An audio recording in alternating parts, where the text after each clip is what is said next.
Bueno, se aprobó un proyecto que con una noble intención, yo lo reconozco, yo creo que todos aquí estamos partiendo de que todos queremos un mejor sistema de salud, difícilmente va a lograr lo que promete.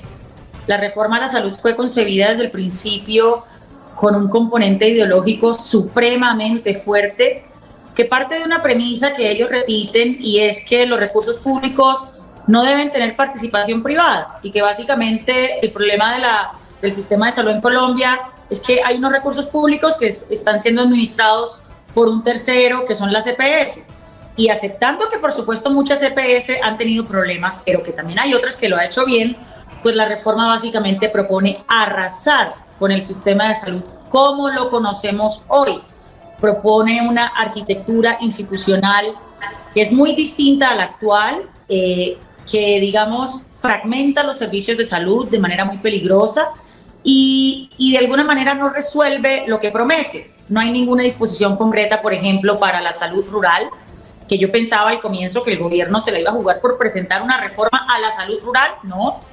Es una reforma que crea una cantidad de burocracia política nueva.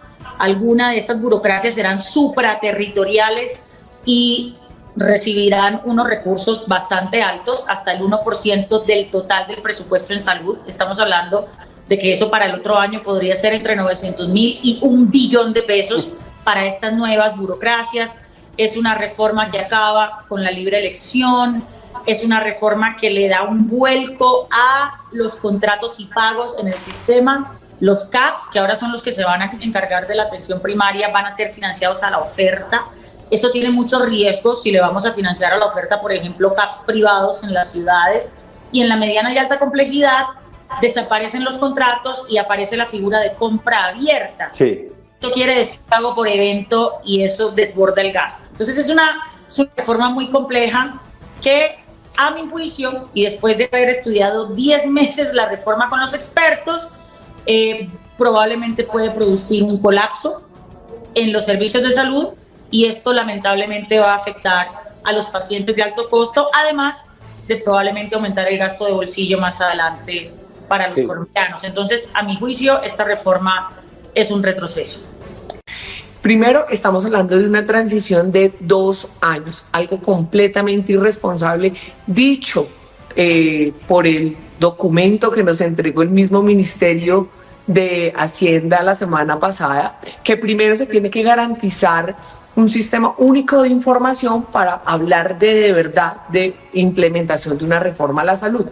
Este sistema único de información, el Ministerio de las TIC nos advirtió que podía tardar alrededor de 5 años. Sin embargo, esta reforma, de manera absolutamente irresponsable, ha dicho que la transición será en 2 años. Sin lugar a dudas, esto va a poner en jaque el sistema de salud, la atención de pacientes, pero lo que más me preocupa a mí son estos pacientes que hoy necesitan tratamientos, por ejemplo, de diabetes, por ejemplo, hipertensos, por ejemplo, que tienen problemas renales. Hoy no tenemos ni idea quién va a entregar el oxígeno, por ejemplo, quién va a, digamos, hacer el negocio o la trazabilidad con las farmacéuticas. Hay varios puntos que a mí me preocupan, por ejemplo, la dificultad del acceso a los servicios porque acá no atienden calidad.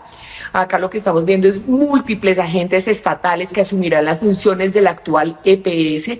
Esto llevará a que los pacientes, a que los usuarios no tengan, digamos, van a tener que acudir a múltiples instancias y esto dispersa mucho la responsabilidad y las funciones que tenían las EPS. 2, libre elección. Hoy en día nosotros lo que vamos a ver es que no vamos a tener la posibilidad de elegir dónde seremos atendidos los usuarios y los pacientes. 3, va a desaparecer el aseguramiento. Acá vamos a ver cómo, digamos, las funciones esenciales que hoy tenían las EPS van a quedar absolutamente dispersas entre hospitales públicos de mediana y alta complejidad, secretarías de salud, ADRES, el mismo ministerio, los CAPS. Entonces esto genera, digamos, una incertidumbre enorme. 4, el tema de la UPC para mí es absolutamente grave porque hoy en día con esta reforma no hay, digamos, esta UPC, que es el dinero que el Estado entrega a las EPS, para cada uno de los pacientes, ya no le va a pertenecer a la persona, sino va a ir directamente a los CAPS. Entonces, esa trazabilidad y lo que nos permitía una mayor eficiencia en el gasto de ese recurso se va a perder. Otra cosa para mí preocupante, se arriesga la gestión financiera. No. Y hay una mentira que dicen continuamente, y es que esta reforma a la salud mejora la calidad laboral de los trabajadores de la salud. Completamente falso. No hay un artículo en la reforma a la salud donde mejore la calidad y donde mejore, digamos, y donde se pretenda la formalización laboral del sector salud. No hay un solo artículo. Y bueno, no tiene aval fiscal. O sea, es profundamente irresponsable esta reforma a la salud, y yo realmente espero que el Senado de la República, y si no la Corte Constitucional, nos ayude a parar este esperpento, porque si no va a poner en grave riesgo la salud de todos los colombianos. Vamos a concretar eso y a ver cómo se ejecutaba en la reforma. Pues resulta que lo que se planteaba lo que se plantea y lo que se aprobó ayer para reemplazar la labor de las EPS es francamente mediocre e insuficiente. Por ejemplo, ADRES, que es la administradora de recursos del sistema de salud, que es una entidad pública que en teoría va a reemplazar lo que las EPS hacen de, digamos, transferir los recursos a los hospitales. ADRES, según las mismas palabras del gobierno, no lo que está diciendo Juvinado Miranda o yo, necesitaba, para lograr de manera acertada lo que la reforma se proponía en un principio, pasar de 333 trabajadores a tener entre 5.000 o 20.000 trabajadores, cosa que obviamente no iba a lograr en un periodo de transición de 2 años. Les dijimos, señor gobierno, ¿por qué no ampliamos el periodo de transición para que ADRES pueda fortalecerse y no se ponga en riesgo la prestación del servicio de salud?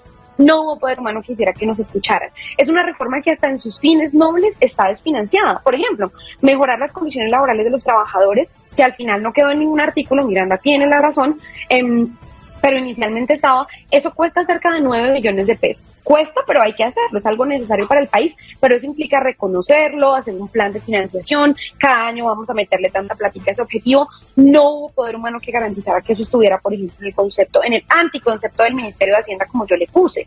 No hay un plan para poder, por ejemplo, construir centros de atención primaria suficiente, no hay un plan para fortalecer la superintendencia. Al final, de hecho, terminaron relajándose unos controles que nosotras lo denunciamos. Imagínense, hay un artículo que es el artículo 70 de la reforma a la salud, en donde se aprobó que se puede girar hasta el 99% de la facturación de las clínicas y de los hospitales públicos y privados sin que exista una auditoría oportuna, sino principalmente una auditoría posterior, y que después, si se pillan una factura falsa, pues entonces el otro mes no se lo giran, como si estuviéramos hablando de un pago mensual. Pero hay que recordar que el sistema de salud tiene 12 millones de facturas al mes. Claramente que este artículo lo que genera es un incentivo a la sobrefacturación, a que se inventen pacientes, a que aumente la recurrencia de los servicios y de la atención a los pacientes, de manera que pueda haber un flujo incontrolable de recursos del sistema de salud. O sea, todo esto lo planteamos, pero no hubo poder humano que nos comprendiera, que